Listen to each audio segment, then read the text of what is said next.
তোমার সঙ্গে আমাকে নিয়ে যাবে? হ্যাঁ নিশ্চয়ই যাবো। তবে তাই চলো বাঘিনী। হ্যাঁ তাই চলো।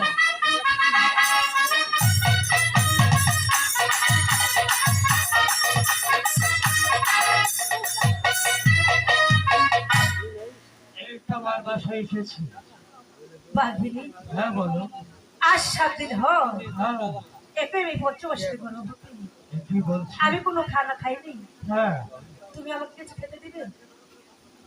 আমি তোকে কি খেতে দিব? আমি হচ্ছে বনের পশু, আর কি হয়েছে চাদর কাটে বলেছি।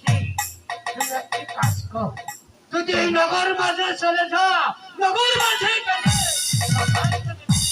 না হ্যাঁ। না বাঘিনী, এই কথা বলিস না। আমি ছিলাম রাজার রাজরানী, রাজধানী আমার এই দু হাত দিয়ে আমি কত